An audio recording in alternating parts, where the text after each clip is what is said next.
Here is a WAVLINK AC1200 megabyte per second, 1.2 gigs. It's a dual core CPU, MIPS, 1 gigahertz CPU inside, 5 dBi high gain antennas, and of course it's dual channel or dual frequency, 2.4 gigahertz and 5 gigahertz, which is quite standard. And this one is called the Quantum DAG, 1000 megabit per second and 2 LAN ports by 1000 each. And that's pretty much it on the box. And yes, it can be configured as a router, access point, and repeater. And inside, very simple, we have the router itself right here, and boom. Besides that, we have the quick start guide, the safety information, and all the good stuff. The power plug, which is 12 volt 1 amp or 12 watts, very simple, and a really nice Ethernet cable that came with it. It's one of those short ones, but actually looks pretty cool quality. I like that. It's the closed ones. And besides that, well, we just have to install it. There is not much more to talk about it, but let me just show you around what's about this router.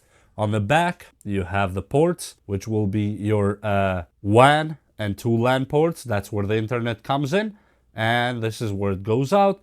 You have a reset or WPS button and the power port. Besides that, there isn't anything else to talk about. You have like venting or aeration from the bottom, and it cannot get any simpler. Antennas are not removable, they stay on, so that's just how it is on this one. And what we're gonna do is we're gonna insert it to power and connect something to it and see what happens, because what else is there to do? And let's go connect it. Okay, it has been connected right here. There's one wire that's coming from the ISP itself, and the other wire going out here to one of the laptops. And we have one LED here that's blinking, which usually indicates that we need to set it up. And we're gonna do the setup really quick on this laptop right here. So you will see this laptop screen recorded, of course, and there is not much else to talk about it. Just I'm gonna get in and begin the configuration as you see right there. So let's do just that.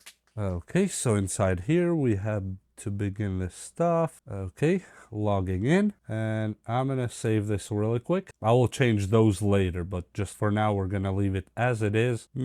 Pacific. No, it's not Pacific here, but whatever. We're gonna go with something else. I'm gonna leave it Pacific. It doesn't really matter at this point. I'm gonna go United States. I'm gonna hit next, and it's detecting the connection, it seems like. And here we can put it either as a router mode, repeater mode, or access point. I'm gonna put it as a router, and here we have, yeah, we're gonna put it dynamic and not static, so it grabs whatever it needs. SSID, or the name of it, we're just gonna leave it WAVLINK D80C, and we're gonna put a quick password for the network really here and see what happens. Okay, it's a weak password, but it'll do for now. And admin password set as same as wireless password. Yeah, we're gonna leave it like that, and we're gonna save this here. And it's just starting all its stuff here, and we have the 5 gigahertz as you see right here, and the 2.4 gigahertz, and the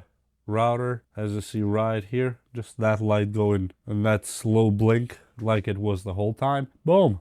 Now we're just gonna refresh and log in really quick with the password we did, and boom, we are connected somehow. That was it. Just we are connected. The rest we can change, of course. As I said, you can change everything else if you need to, but this is all I need. And yes, I'm connected via Ethernet right now, not with a Wi-Fi yet. I'm gonna take my phone and connect via Wi-Fi. Actually, I can check if there's a Wi-Fi here probably too. Yeah, they are right here. So let me do a quick speed test. My base speeds are around 300 megs up and down. So we just run a quick speed right here. If it reaches that base 300, yeah, that's my speeds actually the whole time. It's actually perfect. And all the setup we did, just next, that's all. I like that about these small routers because they're so easy. There's no complications. Look at the upload speed too, over 300. So we're in a really good spot. And let me go check just what the options are. Okay, so if you're in a limited speed and all that stuff, you can put this from unlimited to customize to what you want it. In my case, I have unlimited, so I have no reason to put a speed limit on it, but it's really cool. And this is your offline terminal. I don't use that anyway, but here's the wireless settings.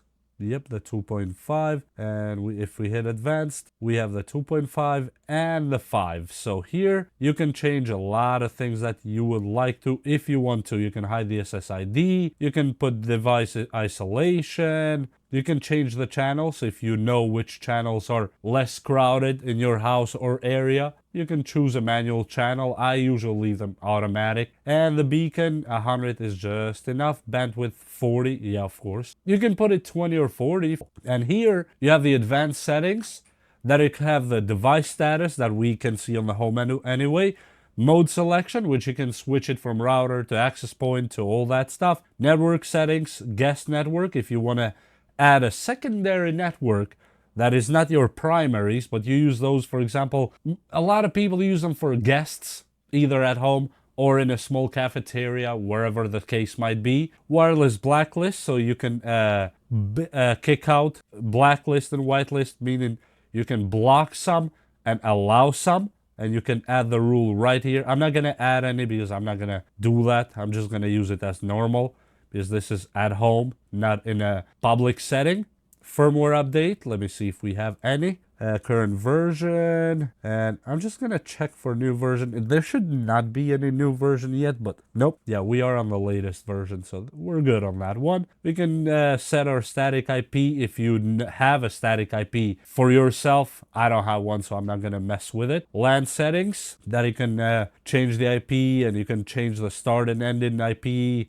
Backup and restore if you need to, change time zone, administration, password, time and reboot. This now I find very important. I actually have this in all my routers, and I usually put it around 4 a.m. This 400 at all the days. It is really cool to have this option, and I've noticed some of the even expensive routers don't have this option. Yep, 4 a.m. to reboot itself every day at this time because it refreshes and works better, so you don't need to do that manual reboot. I am really happy to see this. And besides that, we have security settings that we can block the ping, block port scanning, and block DDoS attacks. Remote control, so you can have access, external port 80 and all that. I'm not gonna use that. LED control, you can turn it on and off. I'm gonna leave it on. It's only one LED, it's not a really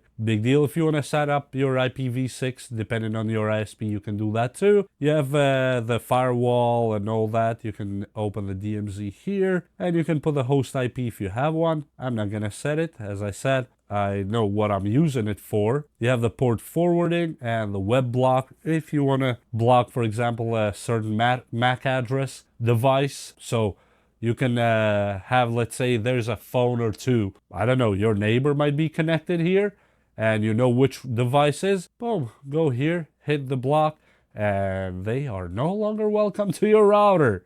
And that is really cool. Besides that, the only option we have left here is to reboot or log out, which I'm not going to do neither. And the next thing is to go ahead and connect my phone, actually. And here we are in my phone, and I'm just going to connect really quick to this WAVLINK as we did it. Okay, we are connected right away. Okay, it's connecting, and whoa. Look at the speeds on the phone, and I am not right at the router right now anyway. Look at that. I'm on my next room. And look at that. This is perfect. It's reaching almost 300 on a phone anyway. Even though on this phone I have quite a lot of firewalls and all that, and I'm not running default gates and all that stuff, and still going over 200. I mean, what else do I want? The cameras are going to be connected to it, so that's its primary purpose of this router. And again, thank you to WAVLINK for sending this over. I'm a fan of WAVLINK anyway. I really like their stuff. I have a lot of their things from display, docking stations, and all that stuff because they do a good job. And when somebody does a good job, I appreciate it and I actually respect it. So besides that, there's not much more I can tell you. Simple, works. You just plug it in, click next, put your password. You're good. You're ready to go and enjoy your internet. You don't need to have headaches going around.